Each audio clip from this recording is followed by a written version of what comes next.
I think the way that we can probably sum up AI reliability is bounded behavior, like is the model staying within allowed outputs, right? Whether and that's, tested with red teaming or whatever guardrails.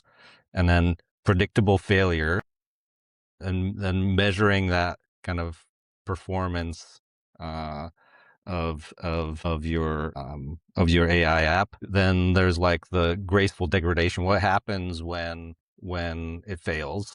Hmm. And then wrapping it up with auditability and traceability, right? Yeah. So that when you go back and you see that failure, like, which model was it? What was the query? Who did it? What permissions do they have? Hmm.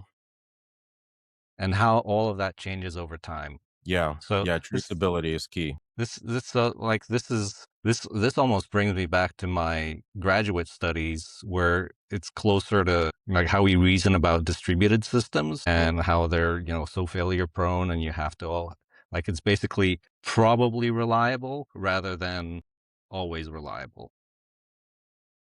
Yeah, exactly. So you have to, as with quality assurance in general, there is no 100% of that your application is basically 100% functional across every potential functionality. There's a certain percentage of expected quality that you can reach. There is this rule that I over my career has always heard is like the 80-20 rule, where you cover and you try to test for 80% of the most important, most critical functionality in the application. You test for that, and the remaining 20 is this outer boundary kind of edge case where they're probably still out there, but how much time and effort and cost are you putting into looking for this additional 20? So with AI applications, the metric is how sure are you about the 80% of the most important things that it shouldn't be doing, and then of course there's still some kind of a percentage, some factor that is left over where it's non-traceable. So that's why we see a lot right now in the industry, people talking about securing AI.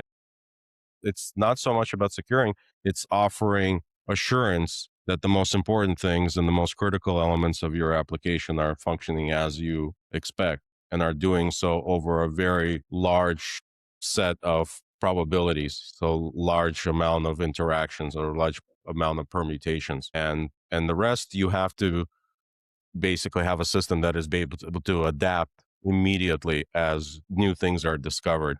Well, that's the thing. The goalposts are never in the same spot. Never. Yeah. Tomorrow, it's going to be a completely different everything. Yeah.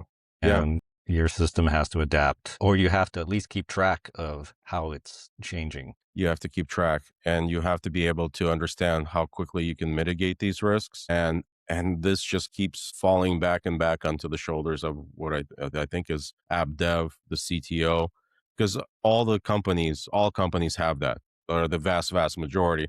They'll have the application development, they'll have the QA. They might not, and oftentimes do not have the ML expertise, the AI security expertise in place. And that persona, that skill set is getting harder and harder to find. So you can't just not do it. And especially with CEOs and boards wanting to take advantage of all the amazing AI functionalities, they want to be able to increase their ROI, increase their productivity. So they want this out there in production and they want it now. They want it yesterday. So, and they don't have time to wait for a robust team of ML engineers and focused risk and security engineers around AI.